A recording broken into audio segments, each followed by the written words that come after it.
जय Hind everyone, this is Akshay and I welcome you all to this channel your Agni bro. So आज की इस video में हम क्लास 11th के यूनिट एंड डायमेंशन चैप्टर के ऊपर इंपॉर्टेंट कॉन्सेप्ट्स पे बनने वाले सभी क्वेश्चंस की प्रैक्टिस करने वाले हैं। और ये वीडियो उन सभी स्टूडेंट्स के लिए हेल्पफुल है जो या तो 11th क्लास में हैं और अपने एग्ज़ाम के लिए एक अच्छे इंपॉर्टेंट क्वेश्चन प्रैक्टिस की सीरीज़ ढूंढ रहे हैं, या फिर वो सभी स्टूडेंट्स जो कि क्लास 12th में हैं और कहीं ना कहीं अपनी 11th की रिवीजन करना चाहते हैं। और स्पेशली ये वीडियो एयरफोर्स एक्स ग्रुप वालों के लिए बनाई गई है। एक और चीज़ जो इस वीडियो को काफ़ी स्पेशल बनाती है वो ये है कि इस वीडियो में सॉल्व कराए जाने वाले जितने भी क्वेश्चंस होंगे उनके इंपॉर्टेंट क्वेश्चंस के जो पीडीएफ होंगे अलॉन्ग विद देयर सॉल्यूशंस आपको डिस्क्रिप्शन बॉक्स में मिलेंगे। साथ के साथ आपको रिवीजन नोट्स और शॉर्ट नोट्स की भी पीडीएफ आपको डिस्क्रिप्शन बॉक्स में मिल जाएगी। अगर अभी तक आपने इस वीडियो को लाइक और चैनल को सब्सक्राइब नहीं किया है तो कर दीजिए, जिससे कि आपको गाइडेंस और मुझे मोटिवेशन मिलती रहे आगे ऐसे वीडियोस को बनाने के लिए। सो बिना किसी टाइम को वेस्ट किए आइए हम चलते हैं हमारी आज की इस क्वेश्चन सॉल्विंग सीरीज़ पर। आइए देखते हैं हमारे फर्स्ट क्वेश्चन को। तो पहला क्वेश्चन हमारा यहाँ डायमेंशन के कॉन्सेप्ट पे और ये है मैचिंग फॉर्म में है। ठीक है, तो किसी भी फॉर्म में प्रोवाइड हो सकता है, आपको मैट्रिक्स मैचिंग हो सकती है या फिर आपको ट्रू फॉल्स या असर्शन रीजन दे सकता है। ठीक है, तो बहुत सी तरीके से आपको मिल सकता है, क्योंकि मैंने आपको कहा था कि यहाँ पे मल्टीपल कॉन्सेप्ट्स यूज़ हो सकते हैं और मल्टीपल तरीके से उसको पूछा जा सकता है। तो कोशिश करूँगा ऐसे अलग अलग डिफरेंट क्वेश्चन आपको प्रोवाइड करने की। तो देखिए इस क्वेश्चन में क्या कह रहा है। इस क्वेश्चन में कॉलम ए में कुछ फिजिकल क्वांटिटीज़ दी हैं, वहीं कॉलम बी में आपको कुछ उनकी यूनिट्स दी गई हैं। तो आपको उसको क्या करना है कि मैच करना है। तो जैसे पहली क्वांटिटी हम देख लेते हैं, हमारी रीडेबल कांस्टेंट आर से डिनोट होती है। जिन्हें नहीं पता मैं उन्हें बता दूं कि आर जो होता है हमारा 1/λ से डिनोट कर सकते हैं उसको, यानी कि लैम्डा जहाँ पर हमारा वेव लेंथ है। अब वेव लेंथ आप जानते हैं कोई भी लेंथ होती है वेव की, तो लेंथ हमेशा मीटर में मेजर करते हैं, तो ये 1/मीटर हो जाएगा और ये बन जाएगा हमारा पर मीटर। तो वहीं अगर हम बात करें तो ये तो हमारा हो गया, ए हमारा 3 से मैच हो जाएगा। तो यहाँ देखिए ए कौन कौन 3 से मैच कर रहा है, यहाँ दो ऑप्शन है बी और डी। अब इसके बाद देखिए एक दूसरा हमें है हमारा क्वांटिटी एच। अब बात करते हैं कि सेकंड वाला जो हमारा है एच जिसको हम प्लैंक्स कांस्टेंट बोलते हैं। तो जिन्हें नहीं पता मैं उन्हें बता दूं कि ई एनर्जी बराबर एच सी बाई लैम्डा एक टर्म होता है, एक फॉर्मूला होता है जिसको हम लिखते हैं। क्लास 11th के जो बच्चे अभी तक ये सब नहीं जान रहे हैं तो वो घबराए नहीं, क्योंकि इसमें क्लास 12th तक के जितने भी फिजिकल क्वांटिटीज़ होती हैं पढ़ाई जाएंगी आपको, वो सब भी इसमें यूनिट के साथ और उनके डायमेंशन फॉर्मूले के साथ बता देता है। तो अगर आपको कोई दिक्कत होती है तो इस स्टेज पे आप लर्न करने के लिए जो है शॉर्ट नोट्स और रिवीजन नोट्स का सहारा ले सकते हो, सपोर्ट ले सकते हो, जो कि आपको डिस्क्रिप्शन बॉक्स में मिल गई हैं। तो आप अगर उसको पहले से पढ़ लोगे थोड़ा सा तो बेसिक आइडिया आपको हो जाएगा और यहाँ पर आपको कोई प्रॉब्लम नहीं आने वाली है। देखते हैं ई बराबर एच सी बाई लैम्डा, तो ये एच क्या हो जाएगा हमारा ई लैम्डा बाई सी हो जाएगा। और ई यानी एनर्जी होती है ml2t-2 होती है कहीं ना कहीं, और लैम्डा हमारा जो होता है एल होता है, और सी जो होता है हमारा LT-1 होता है। तो इसको अच्छे से करेंगे, एल से एल यहाँ पे हमारा कैंसिल हो जाएगा, यहाँ ml2 है तो ये क्या हो जाएगा ml2, और t-1 ऊपर जाएगा तो t-2 के साथ +1 बन जाएगा और ये बन जाएगा फाइनली t-1। तो ये बन गया ml2 t-1। अब इसको थोड़ा डिकोड करते हैं। m है हमारा kg यानी कि मास है, kg में होगा। लेंथ जो है हमारा मीटर में होगा तो मीटर स्क्वायर हो गया, और ये हमारा पर सेकंड होगा। तो देखिए क्या इस तरफ आपको कोई ऐसा ऑप्शन मिल रहा है कि kg मीटर स्क्वायर पर सेकंड था, तो हाँ जी ये मिल रहा है सेकंड। तो आप बी का जो है सेकंड हो जाएगा हमारा। तो देखिए बी का सेकंड कौन कौन बोल रहा है, ए का 3। तो ये दो ऑप्शन अभी भी एक जैसे हैं। अब आगे से पता चल जाएगा कि ये दोनों में से सही वाला कौन है। तो अब नेक्स्ट देखते हैं हमारा ये मैग्नेटिक एनर्जी डेंसिटी। तो किसी भी चीज़ की डेंसिटी होती है वो अपॉन वॉल्यूम होती है। तो एनर्जी डेंसिटी है तो एनर्जी अपॉन वॉल्यूम। हम आप लोग मास डेंसिटी पढ़ते हो तो मास डेंसिटी क्या होती है, वो मास अपॉन वॉल्यूम हो जाती है। तो यहाँ फिलहाल एनर्जी अपॉन वॉल्यूम है, तो आप देख सकते हो कि इसको क्या कर दोगे, एनर्जी ml2t-2 कर दोगे अपॉन वॉल्यूम का हो जाता है L³ L⁻3। तो अब इसको कैंसिल करोगे तो बन जाएगा ml-1t-2। तो ये जो डायमेंशनल फॉर्मूला है इसको आप डिकोड करो, कन्वर्ट करो, तो ये हो जाएगा kg पर मीटर पर सेकेंड स्क्वायर। तो ये आपको kg पर मीटर पर सेकेंड स्क्वायर आपको ये फोर्थ दिख रहा है, तो हमारा सी का ऑप्शन जो हो जाएगा ये फोर्थ हो जाएगा। ठीक है, तो ये वैसे तो हमें पहले ही पता चल गया और कोई ऑप्शन यहाँ पे मैच कर नहीं रहा है, तो हमारा आंसर हो जाएगा बी। यहाँ पे हम बी टिक भी कर देते हैं, लेकिन क्योंकि आपको मेरा जो मकसद है, आपको यहाँ पे मेरा जो मोटो है वो आपको हर एक डायमेंशनल क्वांटिटी से इंट्रोड्यूस कराना है, इसलिए मैं आपको ये भी बता देता हूँ जो कोफिशिएंट ऑफ विस्कोसिटी ईटा लिखा हुआ है। तो ये जो ईटा लिखा है सिंबल, इसको कोफिशिएंट ऑफ विस्कोसिटी बोलते हैं। अब ये जो है आपको जब फ्लूइड पढ़ोगे आप, तो उसमें फ्लूइड चैप्टर पढ़ोगे क्लास 11th में ही है, वॉल्यूम 2 में। तो मैकेनिकल प्रॉपर्टीज़ ऑफ फ्लूइड नाम का चैप्टर है, उसमें आपको बताया जाएगा जो फ्लूइड होते हैं उनके सरफेस में बीच में लेयर्स में जो फोर्स लगती है विस्कस फोर्स, तो उसके बारे में बताते हैं कि वो डायरेक्टली प्रोपोर्शनल होती है एरिया के और वेलोसिटी ग्रेडियंट यानी dv/dx के, और हमारे ईटा जो वहाँ पे एक कांस्टेंट का काम करता है। तो dv/dx कुछ नहीं है बल्कि जो वेलोसिटी अपॉन ये नीचे जो लेंथ लिखा हुआ है ये वो है, और ये एरिया आप समझ रहे हो, और यहाँ ईटा हो गया। ठीक है, तो अब आप यहाँ पे इसको कन्वर्ट कर लो, ईटा बराबर हो जाएगा F into x upon a into v. अब F यानी फोर्स, F यानी फोर्स होता है, तो फोर्स आप देख सकते हो जाएगा MLT-2, और x जो हो जाएगा हमारा, x हो जाएगा L, x हमारा लेंथ है, और एरिया हमारे क्या होता है लेंथ का स्क्वायर। ठीक है, और इसके बाद ये जो हमारा v है, v मतलब हमारा वेलोसिटी हो जाएगा LT-1। तो अब इसको हम बॉक्स में बंद कर लेते हैं, अब सॉल्व कर लेते हैं। नीचे है L3 और ऊपर है L2, तो L3 कट जाएगा तो नीचे L बचेगा, तो ऊपर जाके L-1 बन जाएगा। अब M को काटने के लिए कोई नहीं है तो M ही रहेगा एज इट इज़। अब यहाँ नीचे T-1 है, ऊपर जाएगा तो T+1 बन जाएगा, और ऊपर पहले ही -2 प्रेजेंट है तो +1 -2 मिलकर T-1 बना लेंगे। तो यहाँ फाइनल बन गया हमारा। अब इसको हम लिख सकते हैं kg/मीटर/सेकेंड। तो kg/मीटर/सेकेंड जैसा कोई दिख रहा है आपको? तो हाँ जी, ये आपको पहला वाला दिख रहा है, तो डी का क्या हो जाएगा, पहला हो जाएगा। तो देखिए बी ऑप्शन डी का पहला मैच कर रहा है बिल्कुल, और आपने सारी क्वांटिटीज इसी के साथ सीख ली हैं। तो अब यहाँ पर आप देख सकते हैं कि एक बॉक्स बना हुआ है सॉल्यूशन का। तो मैंने जो बताया कि आपको जो पीडीएफ मिलेगा, तो इसमें सॉल्यूशन जो मैंने लिखा है यहाँ पर टेम्प्रेरी में, तो वो आपको परमानेंट यहाँ पे सॉल्यूशन लिख कर आपको जो पीडीएफ है वो प्रोवाइड किया जाएगा, जिससे कि आप उसको अच्छे से किसी भी टाइम पे उसको देख सकते हो। तो आइए हमारे नेक्स्ट क्वेश्चन पे चलते हैं। तो हमारा जो नेक्स्ट क्वेश्चन है वो क्या है, वो है इफ़ द मोमेंटम आप जानते हो मास इनटू वेलोसिटी, उसको पी से डिनोट कर रहा है, और एरिया जो है ए, और टाइम यानी टी। तो इन ये सब अगर फंडामेंटल क्वांटिटीज़ है, तो अभी तक आपने पढ़ा था 7 फंडामेंटल क्वांटिटीज़, जो कि क्या थी, length, mass, time, temperature, amount of substance, luminous intensity. तो ये सब चीज़ें आपने पढ़ी थी, और करंट पढ़ा था। ठीक है, लेकिन अब यहाँ पे मान लीजिए बोला सपोज करिए अगर मोमेंटम, एरिया और टाइम जो है इसको क्या बना दिया जाए फंडामेंटल क्वांटिटी, तो जो डायमेंशनल फॉर्मूला होगा कोफिशिएंट ऑफ विस्कोसिटी का वो कितना होगा। तो यही जो ईटा अभी आपने पढ़ा, तो उसका डायमेंशनल फॉर्मूला इनके टर्म्स में आप कैसे लिखोगे, क्योंकि जो भी हम फॉर्मूला डिराइव फॉर्मूला लिखते हैं वो फंडामेंटल फॉर्मूला के टर्म्स में ही हम लोग क्या करते हैं उसको एक्सप्रेस करते हैं। तो ये ईटा जो है डिराइव्ड है, और ये फंडामेंटल टर्म्स में इसको लिखना है, तो हम इसको कहीं ना कहीं डायरेक्टली प्रोपोर्शनल कर सकते हैं। इसका एक तरीका है कि जो ईटा होगा हमारा किसके प्रोपोर्शनल होगा, पहले दिखाएंगे, मोमेंटम की पावर ए के, दूसरा एरिया की पावर बी के, and the last one is कि जो टी है, टी यानी टाइम की पावर सी के प्रोपोर्शनल होगा। अब यहाँ पर क्या करेंगे हम लोग, ईटा बराबर इक्वल टू कर देंगे। ठीक है, इक्वल टू करते ही जब प्रोपोर्शनैलिटी का साइन हम यहाँ पर क्या कर देते हैं, हटा देते हैं, और इक्वल टू यहाँ पर हम लगा देते हैं, तो क्या होता है उससे एक कांस्टेंट जुड़ जाता है। तो एक कांस्टेंट जोड़ दीजिए यहाँ पर, कांस्टेंट से आपको कोई मतलब नहीं है, कोई दिक्कत नहीं होगी इससे। ठीक है, अब यहाँ पर देखिए आपका जो मोमेंटम है आप उसको क्या लिख दीजिए, कन्वर्ट कर सकते हैं अभी, लेकिन जाने दीजिए, अभी यहाँ एक स्टेप लिख लेते हैं, नेक्स्ट स्टेप में इसको कन्वर्ट भी कर लेंगे। तो टी की पावर सी हो गया। तो ईटा जो हमारा होता है उसका डायमेंशनल फॉर्मूला आपको पता है कि ml-1 t-1 होता है। ठीक है, अब यहाँ दूसरे साइड का फॉर्मूला हम पुट करना शुरू करते हैं। तो मोमेंटम यानी कि मास इनटू वेलोसिटी mlt-1 की पावर ए था, और क्या यहाँ पर था, एरिया था, एरिया होता है L2, तो L2 की पावर b हो गया, और क्या था हमारे पास यहाँ टाइम था, तो टाइम t की पावर हमारे पास c हो गया। तो अब इसको पूरा जोड़ लीजिए, आपका इक्वेशन बन जाएगा। तो सबसे पहले यहाँ पर हम m को मैच कराएंगे, जो राइट हैंड साइड, ये हमारा राइट हैंड साइड है, सॉरी ये LHS है लेफ्ट हैंड साइड, और ये हमारा है RHS राइट हैंड साइड। तो चलिए राइट हैंड और लेफ्ट हैंड को मैच कराते हैं। तो ये रहा हमारा ml-1 t-1, और ये रहा हमारा mlt-1 यानी कि मोमेंटम की पावर a, और ये एरिया L² की पावर b, और टाइम t की पावर c।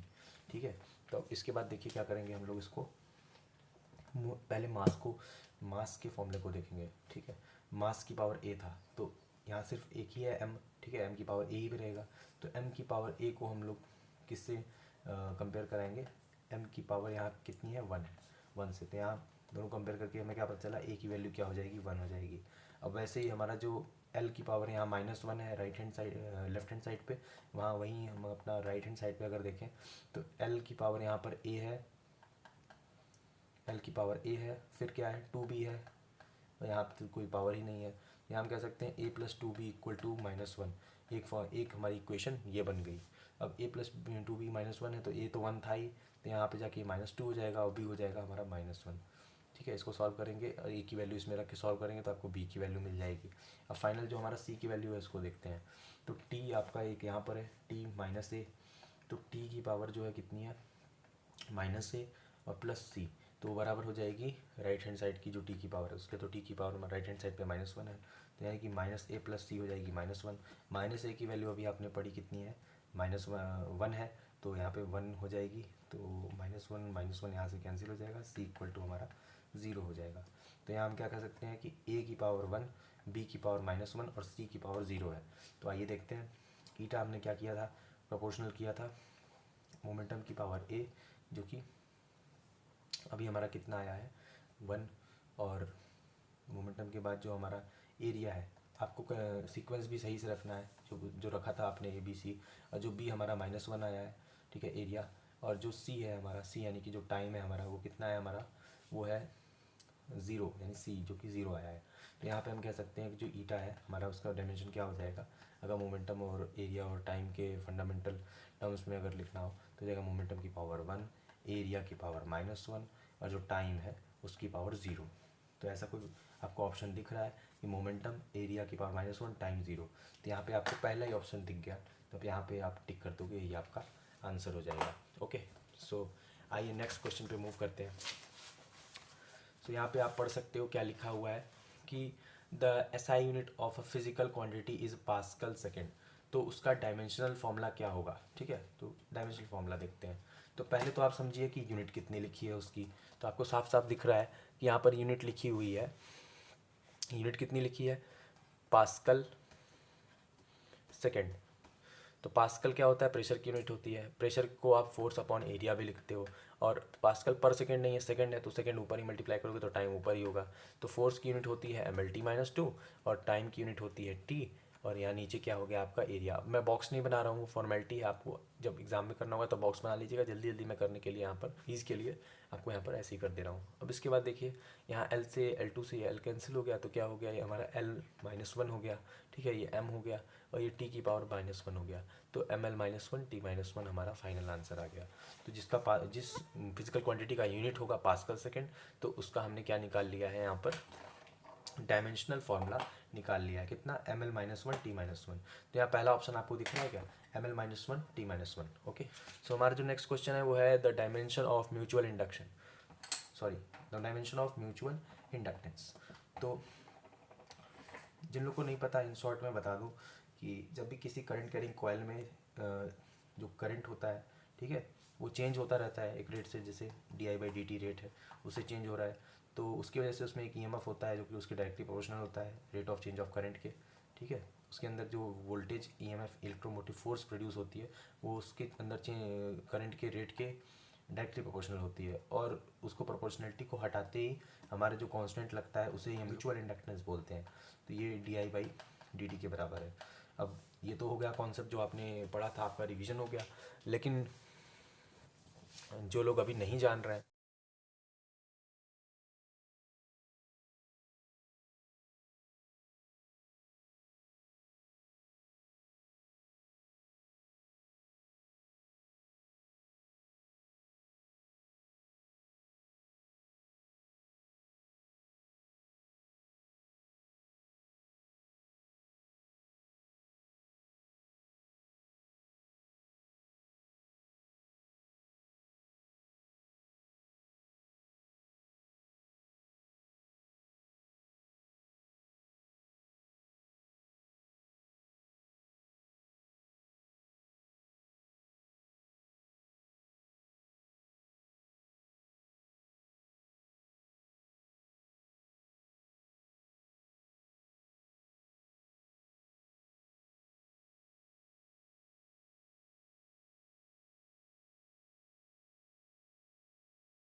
और फिर उसके बाद डेल ए बाई ए, इसको आप रिलेटिव के फॉर्म में आप लिख सकते हो, ठीक है।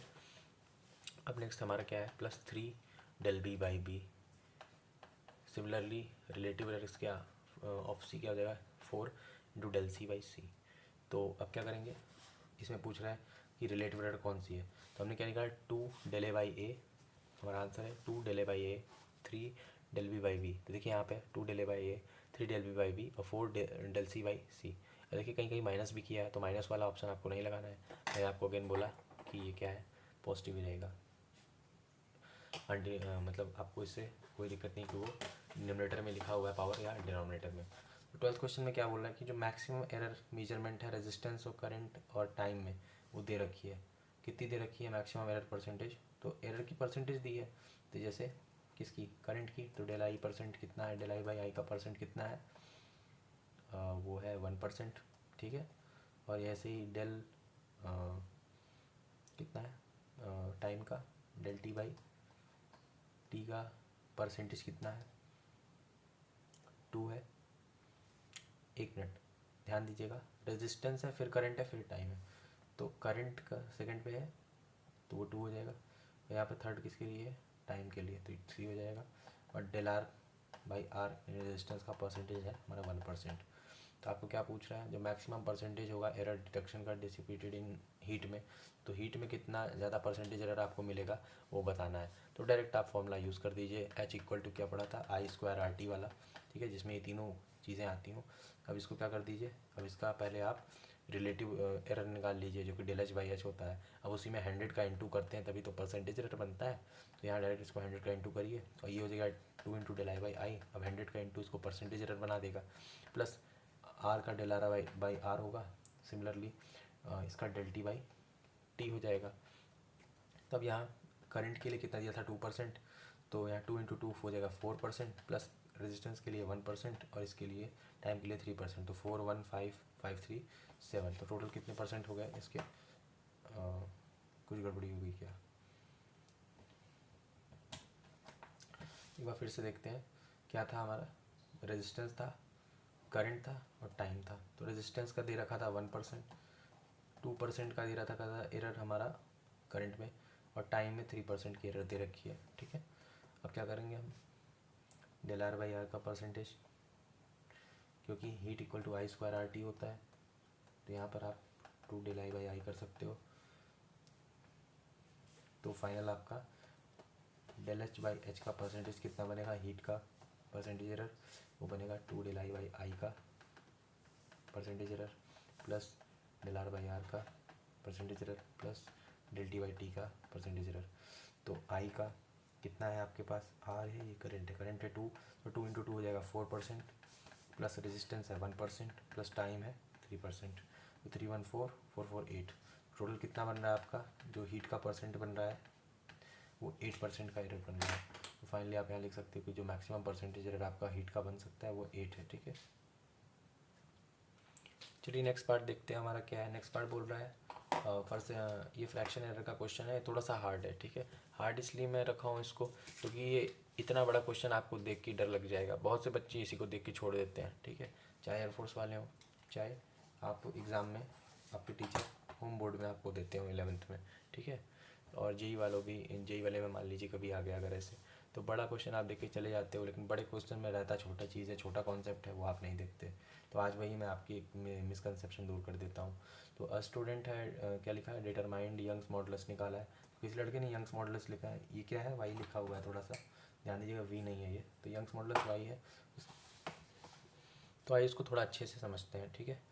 तो ये जो हमारा वाई है, यंग्स मॉडुलस, तो अब इसका हमें जो फ्रैक्शनल एरर निकालना है, यानी कि डेल वाई बाई वाई निकालना है, तो वही जो रिलेटिव एरर निकालते हैं वही निकालेंगे हम लोग। तो डेल एम बाई एम कर देंगे, जी तो ध्यान रखिएगा, जी डेल जी बाई जी मत करिएगा, ये कांस्टेंट है, कांस्टेंट का नहीं करते। फिर डेल एल बाई एल कर देंगे, plus del b by b कर देंगे, plus 3 into del d by d कर देंगे, final del psi by psi कर देंगे, ठीक है। अब देखिए यहाँ पर डेल एम मैंने क्या बोला, लीस्ट काउंट आपको रखना है, तो ऊपर वाले में लीस्ट काउंट रखना है, डेल वाले में ये जो वैल्यू होती है रिलेटिव वैल्यू या फिर लीस्ट काउंट वाली चीज़ इसमें रखते हैं। तो लीस्ट काउंट कितना, 1 ग्राम, और मैंने बताया कि आपको SI यूनिट में रखना है, तो 1 ग्राम की जगह आप 10⁻³ kg रखेंगे। देन नीचे ये मीजर्ड वैल्यू होगी यहाँ पे एम की। एम क्या है, मास है, तो मास की मीजर्ड वैल्यू कितनी दी है 2। अब ये पहले ही यूनिट में है तो ऐसे ही रहने देंगे। देन 3 इंटू यहाँ पर 10 की पावर कितनी हो जाएगी, -3 हो जाएगी, क्योंकि मीटर में लाना है।